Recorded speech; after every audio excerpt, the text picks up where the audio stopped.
Hey folks, today I'm going to talk to you about lithium ion batteries. Now, these have recently become cost effective and a really good replacement to keep in mind for your SLA or AGM battery, for your ham radio rigs or other small projects. They do make them in large sizes, but they get cost prohibitive. But for a field box, a go kit, they've gotten affordable. Now what you're looking at here is a Roy Pow, I guess that's Roy Power, 12 amp hour, 12 volt lithium ion battery. Here's a AA for comparison, and here's a 18650 for comparison. Now, these have been around for a while now, these 18650 batteries, and you can actually buy kits that let you take a bunch of these and put them into a package like this. The problem with these is they're kind of unstable. They do not like being overheated, overcharged, over-discharged. They can blow up on you.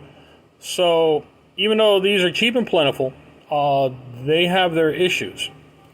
So the new kid in town is this lithium ion battery.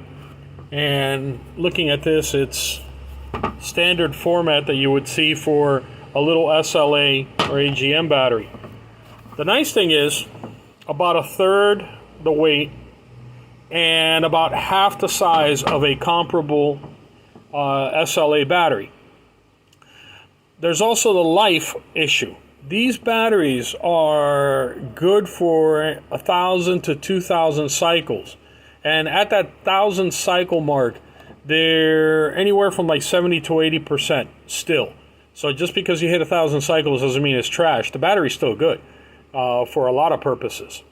So you spend a little bit more, but in the long run, you get a better deal. Because if I get 1,000 cycles out of this, an AGM is typically, not an AGM, an SLA battery is typically good for like 300 cycles.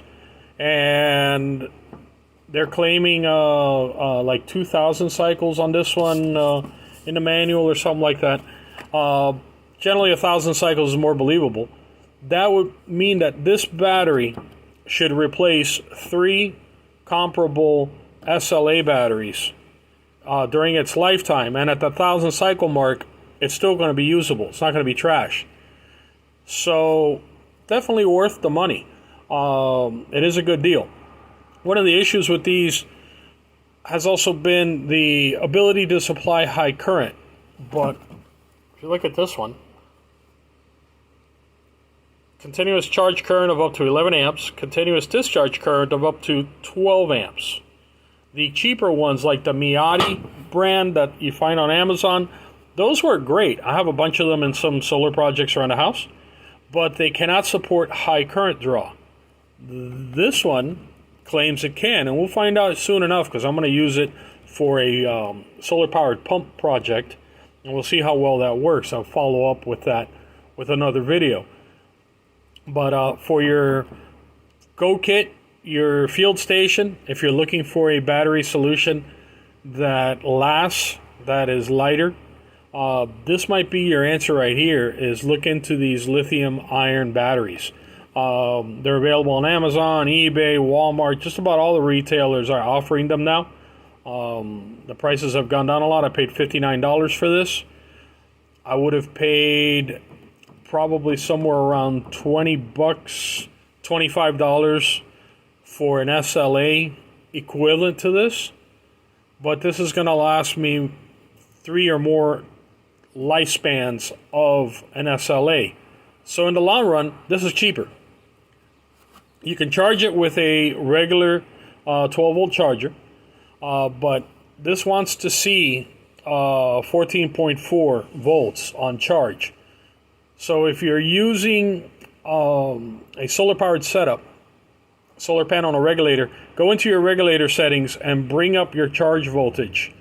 Bring it up to 14 volts. That way you get a full charge on the battery. Every single regulator I've seen that's modern day, even the cheap ones, if they have a little screen, you could adjust the charge voltage. Inside here, there is a BMS, a battery management system. There's a little circuit board that monitors the battery voltage. make sure that the voltage coming in isn't too high, and make sure that you don't run the battery so far down that you ruin it. So there is a protection circuit in here. Should you run the battery down all the way where the terminals up top measure 0, it's because the BMS has shut the battery down. All you got to do to reset it is apply 12 volts on this particular battery, hook up a charger that does supply voltage, even though it doesn't sense voltage. Some of the modern chargers wait to sense voltage before they apply. So you might need something old school, or you might have to rig up something with a little 12 volt wall wart or something, but just hit it with 12 volts here, and the BMS is going to detect, and it's going to turn the battery back on. Little tip and trick on these. Hope you enjoyed the video. Once I get the whole project set up and it's been running for a bit, I'll do a follow-up on how this particular battery is held up.